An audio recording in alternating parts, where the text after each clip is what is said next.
എല്ലാവർക്കും നമസ്കാരം. പുതിയ വീഡിയോയിലേക്ക് സ്വാഗതം. ഇന്നത്തെ ക്ലാസ് എഴുത്തച്ഛൻ പുരസ്കാരത്തെ പറ്റിയുള്ള ക്ലാസ് ആണ്. എഴുത്തച്ഛൻ പുരസ്കാരവുമായി ബന്ധപ്പെട്ടുകൊണ്ട് ഇനി വരുന്ന PSC പരീക്ഷകൾക്ക് ചോദിക്കാൻ സാധ്യതയുള്ള എല്ലാ കാര്യങ്ങളും ഈ വീഡിയോയ്ക്കകത്ത് ഞാൻ ഉൾപ്പെടുത്തിയിട്ടുണ്ട്. അപ്പോൾ നമുക്ക് ക്ലാസ്സിലേക്ക് കടക്കാം. മലയാള ഭാഷയുടെ പിതാവ് എന്നറിയപ്പെടുന്നത് തുഞ്ചത്ത് രാമാനുജൻ എഴുത്തച്ഛൻ. തുഞ്ചത്ത് രാമാനുജൻ എഴുത്തച്ഛൻ. ഇദ്ദേഹത്തിന്റെ പേരിൽ നൽകുന്ന പുരസ്കാരമാണ് എഴുത്തച്ഛൻ പുരസ്കാരം. തുഞ്ചത്ത് രാമാനുജൻ എഴുത്തച്ഛന്റെ പേരിൽ നൽകുന്ന പുരസ്കാരമാണ് എഴുത്തച്ഛൻ പുരസ്കാരം. കേരള സർക്കാർ നൽകുന്ന പരമോന്നത സാഹിത്യ പുരസ്കാരമാണ് എഴുത്തച്ഛൻ പുരസ്കാരം. കേരള സർക്കാർ നൽകുന്ന പരമോന്നത സാഹിത്യ പുരസ്കാരമാണ് എഴുത്തച്ഛൻ പുരസ്കാരം.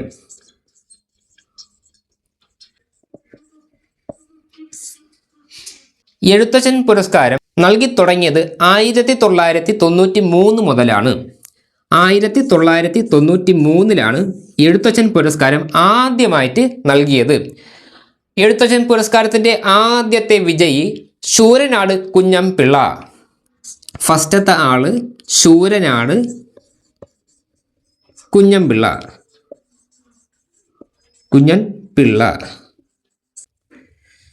ആദ്യത്തെ വിജയി ശൂരനാട് കുഞ്ഞൻപിള്ളയാണ്. ഇദ്ദേഹത്തിന് ശേഷം രണ്ടാമതായിട്ട് എഴുത്തച്ഛൻ പുരസ്കാരം കിട്ടിയത് തകഴി ശിവശങ്കരപ്പിള്ള. തകഴി ശിവശങ്കരപ്പിള്ള.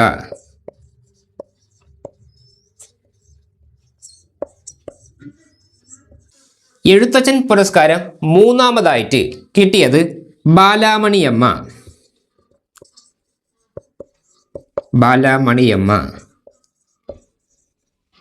എഴുത്തച്ഛൻ പുരസ്കാരം മൂന്നാമത് കിട്ടിയത് ആര് എന്നുള്ള ചോദ്യം ചോദിക്കാൻ സാധ്യതയുണ്ട്. പക്ഷേ അതിനെക്കാട്ടി സാധ്യത കൂടുതൽ എഴുത്തച്ഛൻ പുരസ്കാരം കിട്ടിയ ആദ്യത്തെ വനിതയാര് എന്നുള്ള ചോദ്യമാണ്. ആ ഒരു ചോദ്യമാണ് ചോദിക്കാൻ സാധ്യത കൂടുതൽ. എഴുത്തച്ഛൻ പുരസ്കാരം കിട്ടിയ ആദ്യത്തെ വനിതയാണ് ബാലാമണിയമ്മ. എഴുത്തച്ഛൻ പുരസ്കാരം കിട്ടിയ ആദ്യത്തെ വനിതയാണ് ബാലാമണിയമ്മ. മൂന്നാമതാണ് ബാലാമണിയമ്മയ്ക്ക് ഈ ഒരു അവാർഡ് കിട്ടിയത്. പിന്നെ എഴുത്തച്ഛൻ പുരസ്കാരത്തിൻ്റെ സമ്മാനത്തുക 5 ലക്ഷം രൂപയാണ്. 5 ലക്ഷം രൂപയാണ് ഇതിൻ്റെ സമ്മാനത്തുക. 2011 മുമ്പ് എഴുത്തച്ഛൻ പുരസ്കാരത്തിൻ്റെ സമ്മാനത്തുക 1 ലക്ഷം രൂപയായിരുന്നു. 1 ലക്ഷം രൂപയായിരുന്നു. എന്നാൽ 2011 സമ്മാനത്തുക 1.5 ലക്ഷമാക്കി. 1.5 ലക്ഷം രൂപയായി ഇതിൻ്റെ സമ്മാനത്തുക. അതിനുശേഷം 2017 എഴുത്തച്ഛൻ പുരസ്കാരത്തിൻ്റെ സമ്മാനത്തുക 5 ലക്ഷമായി. 5 ലക്ഷം ആയി. 2017 5 ലക്ഷം രൂപ സമ്മാനത്തുകയായി മാറിയത്. 2011 മുമ്പ് വരെ 1 ലക്ഷം രൂപയായിരുന്നു എഴുത്തച്ഛൻ പുരസ്കാരത്തിൻ്റെ സമ്മാനത്തുക. എന്നാൽ 2011 ആയ സമയത്ത് 1.5 ലക്ഷം എന്ന് പറയുമ്പം 1.5 ലക്ഷം രൂപയായി ഇതിൻ്റെ സമ്മാനത്തുക. 2017 5 ലക്ഷം രൂപ സമ്മാനത്തുകയായി വന്നു. ഇപ്പോഴത്തെ തുക എന്ന് പറയുമ്പോൾ, ഇപ്പോഴത്തെ സമ്മാനത്തുക എന്ന് പറയുമ്പോൾ 5 ലക്ഷം രൂപ തന്നെയാണ്. ഇവിടെ ഒരു കാര്യം പഠിച്ചു വയ്ക്കണം. സമ്മാനത്തുകയോടൊപ്പം ഒരു പ്രശസ്തി പത്രവും ശില്പവും ഇതിനോടൊപ്പം കിട്ടുന്നതാണ്. പിന്നെ ഇതുമായി ബന്ധപ്പെട്ടുകൊണ്ട് 3 വ്യക്തികളെ പഠിച്ചു വച്ചിരിക്കണം. ആദ്യത്തെ വനിത ബാലാമണി അമ്മയാണ് എങ്കിൽ രണ്ടാമത്തെ വനിത കമല സുരയ്യ.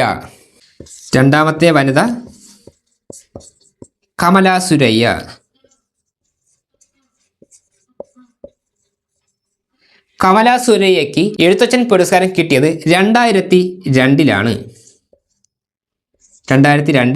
കമല സുരയ്യയ്ക്ക് എഴുത്തച്ഛൻ പുരസ്കാരം കിട്ടിയത്. പിന്നെ 2 വ്യക്തികളുടെ പേര് കൂടെ പഠിച്ചു വച്ചിരിക്കണം. ONVക്ക് എഴുത്തച്ഛൻ പുരസ്കാരം കിട്ടിയിട്ടുണ്ട്. അതെന്ന് പറയുമ്പം 2007 ONV കുറുപ്പിന് എഴുത്തച്ഛൻ പുരസ്കാരം കിട്ടിയത്. അതുപോലെ തന്നെ 2009 സുഗതകുമാരിക്ക് എഴുത്തച്ഛൻ പുരസ്കാരം കിട്ടി. സുഗതകുമാരി എഴുത്തുകാരിയാണ്. അതിന് അപ്പുറത്തേക്ക് ഒരു കാര്യം സുഗതകുമാരിയെ പറ്റി പഠിച്ചു വച്ചിരിക്കണം. കേരള സംസ്ഥാന വനിതാ കമ്മീഷന്റെ ആദ്യത്തെ അധ്യക്ഷ സുഗതകുമാരിയാണ്. കേരള സംസ്ഥാന വനിതാ കമ്മീഷന്റെ ആദ്യത്തെ അധ്യക്ഷ സുഗതകുമാരിയാണ്. ഫസ്റ്റ് അധ്യക്ഷ വനിതാ കമ്മീഷൻ. ഇവിടെ നമ്മൾ ഇത്രയും കാര്യം ഒരു ഇൻട്രൊഡക്ഷൻ എന്നുള്ള രീതിക്ക് ഞാൻ പറഞ്ഞിട്ടുണ്ട്. തുഞ്ചത്ത് രാമാനുജൻ എഴുത്തച്ഛൻ അദ്ദേഹമാണ് മലയാള ഭാഷയുടെ പിതാവ് എന്നറിയപ്പെടുന്നത്. അദ്ദേഹത്തിന്റെ പേരിൽ നൽകുന്ന പുരസ്കാരമാണ് എഴുത്തച്ഛൻ പുരസ്കാരം. കേരള സർക്കാരിന്റെ പരമോന്നത സാഹിത്യ പുരസ്കാരമാണ് എഴുത്തച്ഛൻ പുരസ്കാരം. കേരള സർക്കാരിന്റെ പരമോന്നത സാഹിത്യ പുരസ്കാരമാണ് എഴുത്തച്ഛൻ പുരസ്കാരം. ഇത് ആദ്യമായിട്ട് നൽകി തുടങ്ങിയത് 1993 ആദ്യത്തെ വിജയി ശൂരനാട് കുഞ്ഞമ്പിള്ളയാണ്. രണ്ടാമത്തെ വിജയി തകഴി ശിവശങ്കരപ്പിള്ളയ്ക്കാണ് കിട്ടിയത്. മൂന്നാമത് കിട്ടിയത് ബാലാമണി അമ്മയ്ക്കാണ്. മൂന്നാമത് കിട്ടിയത് ആര് എന്നുള്ള PSC ചോദിക്കാൻ സാധ്യതയുണ്ട്. പക്ഷേ അതിനപ്പുറത്തേക്ക് ചോദിക്കാൻ സാധ്യതയുള്ളത് ആദ്യം കിട്ടിയ വനിതയാണ് ബാലാമണി അമ്മ. ഇതെന്ന് പറയുമ്പം 1995 ബാലാമണി അമ്മയ്ക്ക് എഴുത്തച്ഛൻ പുരസ്കാരം കിട്ടിയത്. രണ്ടാമത് കിട്ടിയ വനിത കമല സുരയ്യ, അവർക്ക് 2002 എഴുത്തച്ഛൻ പുരസ്കാരം കിട്ടിയത്. പിന്നെ ഇതിൻ്റെ സമ്മാനത്തുക എന്ന് പറയുമ്പം 2011 മുമ്പ് വരെ 1 ലക്ഷം രൂപയായിരുന്നു. 2011 മുതൽ 1.5 ലക്ഷം രൂപയാണ് ഇതിൻ്റെ സമ്മാനത്തുക. പിന്നെ 2017 ആയപ്പം അതിൻ്റെ സമ്മാനത്തുക കുറച്ച് കൂട്ടി 5 ലക്ഷമാക്കി മാറ്റി. ഇപ്പോൾ ഉള്ളത് 2017 കൂട്ടിയ അതേ പ്രൈസ് തന്നെയാണ് ഇപ്പോഴുള്ളത്, 5 ലക്ഷം രൂപയാണ്. പിന്നെ പറഞ്ഞു സമ്മാനത്തുകയോടൊപ്പം പ്രശസ്തി പത്രവും ശില്പവും അടങ്ങുന്നതാണ് എഴുത്തച്ഛൻ പുരസ്കാരത്തിൻ്റെ സമ്മാനം. പിന്നെ 2 അഡീഷണൽ കാര്യം പഠിച്ചു വയ്ക്കാൻ വേണ്ടി പറഞ്ഞു. 2007 ONV കുറുപ്പിന് എഴുത്തച്ഛൻ പുരസ്കാരം കിട്ടുന്നത്. 2009 സുഗതകുമാരിക്ക് എഴുത്തച്ഛൻ പുരസ്കാരം കിട്ടി. സുഗതകുമാരിയാണ് കേരള സംസ്ഥാന വനിതാ കമ്മീഷന്റെ ആദ്യത്തെ അധ്യക്ഷ. അധ്യക്ഷയാണ് സുഗതകുമാരി. 2025 എഴുത്തച്ഛൻ പുരസ്കാരം കിട്ടിയത് KG ശങ്കരപ്പിള്ളയ്ക്കാണ്. 2025 എഴുത്തച്ഛൻ പുരസ്കാരം കിട്ടിയത് KG ശങ്കരപ്പിള്ള.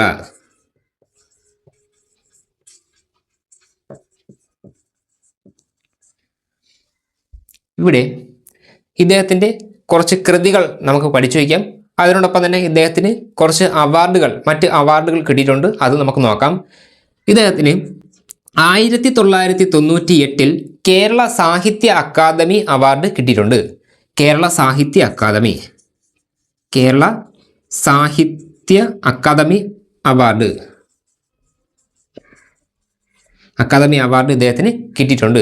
പിന്നെ 2002 കേന്ദ്ര സാഹിത്യ അക്കാദമി അവാർഡ് കിട്ടി. കേന്ദ്ര സാഹിത്യ അക്കാദമി അവാർഡ് ഇദ്ദേഹത്തിന് കിട്ടിയിട്ടുണ്ട്. അത് എന്ന് പറയുമ്പം KG ശങ്കരപ്പിള്ളയുടെ കവിതകൾ എന്ന കവിതാ സമാഹാരത്തിനാണ് 2002 കേന്ദ്ര സാഹിത്യ അക്കാദമി അവാർഡ് കിട്ടിയത്.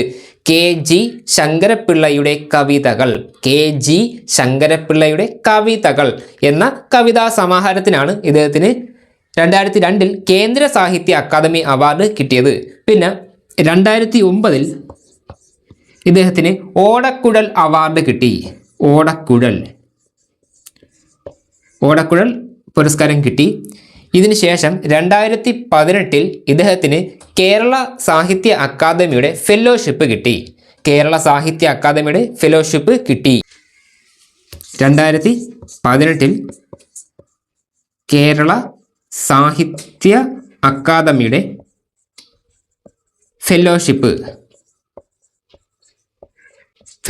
കിട്ടി. പിന്നെ അതിനുശേഷം 2020 ഇദ്ദേഹത്തിന് കടമനിട്ട രാമകൃഷ്ണൻ പുരസ്കാരം കിട്ടി. കടമനിട്ട രാമകൃഷ്ണൻ പുരസ്കാരം ഇദ്ദേഹത്തിന് കിട്ടി. അതിനുശേഷം 2025 ഇദ്ദേഹത്തിന് എഴുത്തച്ഛൻ പുരസ്കാരം കിട്ടി. ഇദ്ദേഹം എഴുത്തച്ഛൻ പുരസ്കാരത്തിന് പുറമെ കുറച്ച് പുരസ്കാരങ്ങൾ നേടിയിട്ടുണ്ട്. 1998 കേരള സാഹിത്യ അക്കാദമി അവാർഡ് ഇദ്ദേഹം വാങ്ങിച്ചു. 2002 കേന്ദ്ര സാഹിത്യ അക്കാദമി അവാർഡ് വാങ്ങിച്ചു. അതെന്ന് പറയുമ്പം KG ശങ്കരപ്പിള്ളയുടെ കവിതകൾ എന്ന കവിതാ സമാഹാരത്തിനാണ് ഇദ്ദേഹത്തിന് കേന്ദ്ര സാഹിത്യ അക്കാദമി അവാർഡ് കിട്ടിയത്. KG ശങ്കരപ്പിള്ളയുടെ കവിതകൾ എന്ന കവിതാ സമാഹാരത്തിനാണ് 2002 ഇദ്ദേഹത്തിന് കേന്ദ്ര സാഹിത്യ അക്കാദമി അവാർഡ് കിട്ടിയത്. അതിനുശേഷം 2009 ഓടക്കുഴൽ പുരസ്കാരം കിട്ടി. 2018 കേരള സാഹിത്യ അക്കാദമിയുടെ ഫെലോഷിപ്പ് ഇദ്ദേഹത്തിന് കിട്ടി. 2020 കടമനിട്ട രാമകൃഷ്ണൻ പുരസ്കാരം കിട്ടി. 2025 കേരളത്തിൻ്റെ ഏറ്റവും വലിയ പരമോന്നത സാഹിത്യ പുരസ്കാരം ആയിട്ടുള്ള എഴുത്തച്ഛൻ പുരസ്കാരം കിട്ടി. പിന്നെ ഇദ്ദേഹം എറണാകുളം മഹാരാജാസ് കോളേജിലെ മുൻ പ്രിൻസിപ്പാൾ ആയിരുന്നു എന്നുള്ള കാര്യം നിങ്ങൾ ഒന്ന് ശ്രദ്ധയിൽ വെച്ചോളാം. KG ശങ്കരപ്പിള്ളയുടെ പ്രധാനപ്പെട്ട കൃതികൾ ഏതൊക്കെയാണെന്ന് നോക്കാം. കൊച്ചിയിലെ വൃക്ഷങ്ങൾ,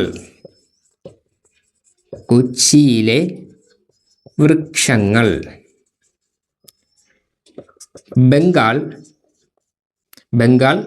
അയോധ്യ, നന്നങ്ങാടികൾ,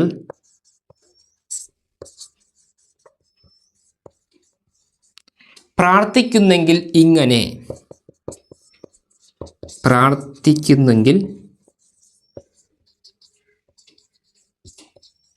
ഇങ്ങനെ, രമണൻ,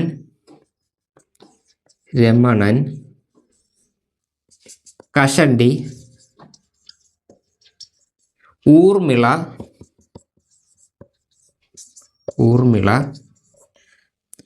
ആനന്ദൻ.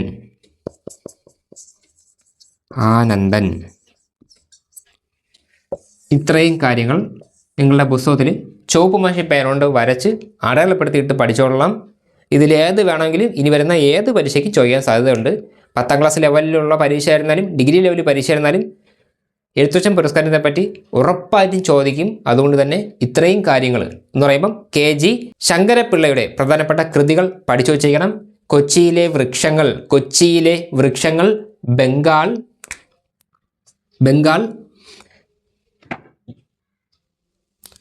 അയോധ്യ, നന്നങ്ങാടികൾ, പ്രാർത്ഥിക്കുന്നെങ്കിൽ ഇങ്ങനെ, ആനന്ദൻ, ഊർമിള, കഷണ്ടി, രമണൻ. ഇവിടെ ഇത്രയും കൃതികൾ ഞാൻ കൊടുത്തിട്ടുണ്ട്. ഇതിൽ ബംഗാൾ എന്ന കൃതി നിങ്ങൾ സ്പെഷ്യലായിട്ട് എവിടെയെങ്കിലും എഴുതിയിട്ട് പഠിച്ചോളണം.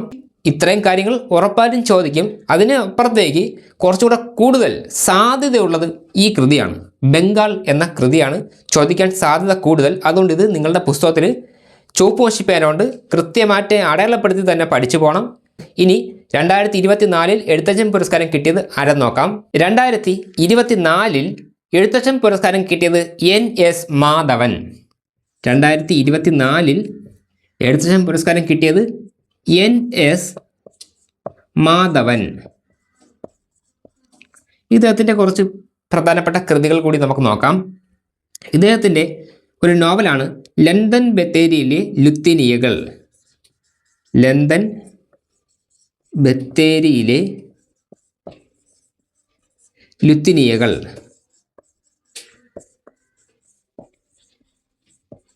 ഇദ്ദേഹത്തിൻ്റെ വളരെ ഫേമസ് ആയിട്ടുള്ള നോവലാണ് ലണ്ടൻ ബത്തേരിയിലെ ലുത്തിനിയകൾ. പിന്നെ ഇദ്ദേഹത്തിൻ്റെ ആദ്യത്തെ കഥാസമാഹാരം ചൂളൈ മേടിലെ ശവങ്ങൾ.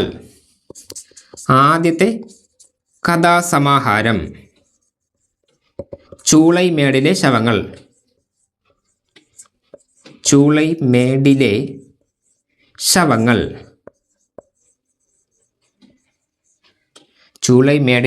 ശവങ്ങൾ. പിന്നെ അദ്ദേഹത്തിൻ്റെ ചെറുകഥാ സമാഹാരങ്ങൾ കൂടി പഠിച്ചു വയ്ക്കാം. ഹിഗിറ്റ, തിരുത്ത്.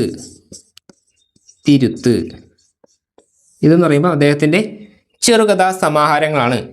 NS മാധവന് അദ്ദേഹത്തിനാണ് 2024 എഴുത്തച്ഛൻ പുരസ്കാരം കിട്ടിയത്. അദ്ദേഹത്തിൻ്റെ നോവലാണ് ലണ്ടൻ ബത്തേരിയിലെ ലുത്തിനിയകൾ. പിന്നെ അദ്ദേഹത്തിൻ്റെ ആദ്യത്തെ കഥാസമാഹാരം ചൂളൈ മേടിലെ ശവങ്ങൾ. പിന്നെ ഇദ്ദേഹത്തിൻ്റെ മറ്റ് ചെറുകഥകൾ എന്ന് പറയുമ്പം ഹിഗിറ്റ തിരുത്ത്. 2023 എഴുത്തച്ഛൻ പുരസ്കാരം കിട്ടിയത് SK വസന്തൻ. 2023 കിട്ടിയത് SK വസന്തൻ. ഇദ്ദേഹത്തിൻ്റെ പ്രധാനപ്പെട്ട കുറച്ച് കൃതികൾ നോക്കാം. പടിഞ്ഞാറൻ കാവ്യമീമാംസ. പടിഞ്ഞാറൻ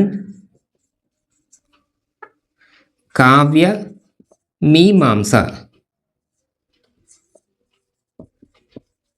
കാലം സാക്ഷി.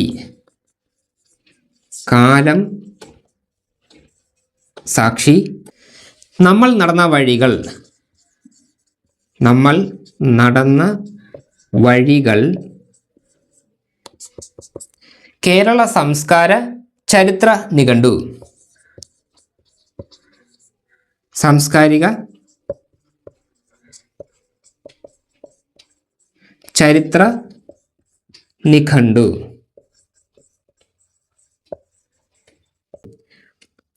ഈ 4 കാര്യങ്ങൾ നല്ലപോലെ പഠിച്ചു വെച്ചോളണം. SK വസന്തൻ. ഇവിടെ 2023, 24, 25 ഈ 3 വർഷങ്ങളിൽ എഴുത്തച്ഛൻ പുരസ്കാരം കിട്ടിയ വ്യക്തികളെ പറ്റി നമ്മൾ നോക്കി. ഇനി ഇതുമായി ബന്ധപ്പെട്ട് കുറച്ച് അഡീഷണൽ കാര്യങ്ങൾ കൂടി പറഞ്ഞുതരാം. ഇപ്പോഴത്തെ കേരള സാംസ്കാരിക വകുപ്പ് മന്ത്രിയാണ് സജി ചെറിയാൻ. സാംസ്കാരിക വകുപ്പിന്റെ മന്ത്രിയാണ് സജി ചെറിയാൻ. ഇദ്ദേഹത്തിന്റെ നിയമസഭാ മണ്ഡലം ചെങ്ങന്നൂർ.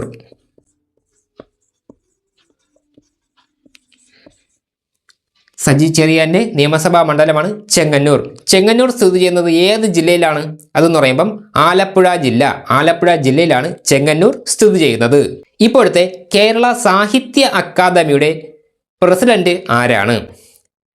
ഞാനിപ്പോൾ ഈ പറഞ്ഞ സംഭവം സാഹിത്യത്തിൻ്റെ ഭാഗത്തു നിന്നും ചോദിക്കാൻ സാധ്യതയുണ്ട്, അതുപോലെ തന്നെ കറണ്ട് അഫയേഴ്സിൻ്റെ ഭാഗത്തു നിന്നും ചോദിക്കാൻ സാധ്യതയുണ്ട്. അങ്ങനെ ഉള്ളൊരു ചോദ്യമാണിത്. കേരളത്തിൻ്റെ ഇപ്പോഴത്തെ സാഹിത്യ അക്കാദമിയുടെ പ്രസിഡന്റ് ആരാണ്? അതിൻ്റെ answer K Sachidanandan. K Sachidanandan. ഇദ്ദേഹമാണ് ഇപ്പോഴത്തെ കേരള സാഹിത്യ അക്കാദമിയുടെ പ്രസിഡന്റ്. എങ്കിൽ കേരള സാഹിത്യ അക്കാദമിയുടെ ഇപ്പോഴത്തെ വൈസ് പ്രസിഡന്റ് ആരാണ്? അതിൻ്റെ answer Ashokan Charuvil. Ashokan Charuvil vice president. ഇദ്ദേഹമാണ് ഇപ്പോഴത്തെ വൈസ് പ്രസിഡന്റ്. ഈ 2 കാര്യങ്ങൾ ശ്രദ്ധയിൽ വെച്ചോളണം. കറണ്ട് അഫയേഴ്സിൻ്റെ ഭാഗത്തു നിന്നും ചോദിക്കാൻ സാധ്യതയുണ്ട്, സാഹിത്യത്തിൻ്റെ ഭാഗത്തു നിന്നും ചോദിക്കാൻ സാധ്യതയുണ്ട്. നല്ലൊരു ചോദ്യമാണ്. കേരള സാഹിത്യ അക്കാദമിയുടെ ഇപ്പോഴത്തെ പ്രസിഡന്റാണ് കെ സച്ചിദാനന്ദൻ. ഇപ്പോഴത്തെ വൈസ് പ്രസിഡന്റ് എന്ന് പറയുമ്പം അത് അശോകൻ ചരുവിലാണ്. പിന്നെ കേരള സാഹിത്യ അക്കാദമിയുടെ ആസ്ഥാനം എവിടെയാണ്? ആസ്ഥാനം അതെന്ന് പറയുമ്പം തൃശ്ശൂരാണ്. തൃശ്ശൂർ. കേരള സാഹിത്യ അക്കാദമിയുടെ നിലവിലെ ആസ്ഥാനം തൃശ്ശൂരാണ്. കേരള സാഹിത്യ അക്കാദമി നിലവിൽ വന്ന വർഷം 1956 1956 കേരള സാഹിത്യ അക്കാദമി നിലവിൽ വരുന്നത്. ഈ ഒരു കാര്യം ശ്രദ്ധിച്ച് പഠിച്ചു വെച്ചോളണം. ഈ 2 കാര്യങ്ങൾ. 56 തൃശ്ശൂർ. പിന്നെ കേരള സാഹിത്യ അക്കാദമിയുടെ ആദ്യത്തെ പ്രസിഡന്റാണ് സർദാർ KM പണിക്കർ. സർദാർ KM പണിക്കർ. ഇദ്ദേഹമാണ് കേരള സാഹിത്യ അക്കാദമിയുടെ ആദ്യത്തെ പ്രസിഡന്റ്. ഇവിടെ കേരള സാഹിത്യ അക്കാദമിയുമായിട്ട് ബന്ധപ്പെട്ട് ഇത്രയും കാര്യങ്ങൾ അഡീഷണൽ ആയിട്ട് നിങ്ങൾ പഠിച്ചു വെച്ചോളണം. കെ സച്ചിദാനന്ദൻ ഇപ്പോഴത്തെ പ്രസിഡന്റ്, ഇപ്പോഴത്തെ vice president Ashokan Charuvil. Academy നിലവിൽ വന്ന വർഷം 56 1956 കേരള സാഹിത്യ അക്കാദമി നിലവിൽ വരുന്നത്. ഇതിൻ്റെ ഇപ്പോഴത്തെ ആസ്ഥാനം തൃശ്ശൂരാണ്.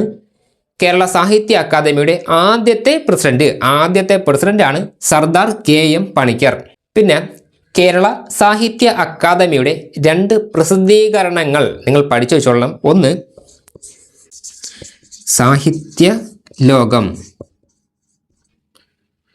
2 സാഹിത്യ ചക്രവാളം. സാഹിത്യ ലോകം, സാഹിത്യ ചക്രവാളം എന്നിവ കേരള സാഹിത്യ അക്കാദമിയുടെ പ്രസിദ്ധീകരണങ്ങളാണ്. കേരള സാഹിത്യ അക്കാദമിയുടെ പ്രസിദ്ധീകരണങ്ങളാണ് സാഹിത്യലോകം, സാഹിത്യ ചക്രവാളം. Malayalam mission director. ഇപ്പോഴത്തെ മലയാളം മിഷൻ ഡയറക്ടറാണ് മുരുകൻ കാട്ടാക്കട.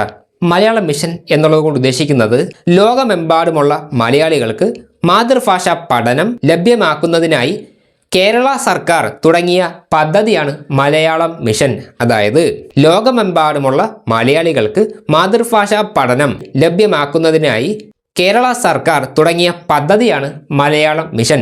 ഇപ്പോഴത്തെ മലയാളം മിഷൻ ഡയറക്ടർ മുരുകൻ കാട്ടാക്കട. ഇവിടെ ഒരു കാര്യം പറയാൻ വിട്ടുപോയി. തുഞ്ചത്ത് രാമാനുജൻ എഴുത്തച്ഛൻ്റെ പേരിലാണ് എഴുത്തച്ഛൻ പുരസ്കാരം ഉള്ളത്. തുഞ്ചൻ പറമ്പ് സ്ഥിതി ചെയ്യുന്നത് എവിടെയാണ്? തുഞ്ചൻ പറമ്പ്.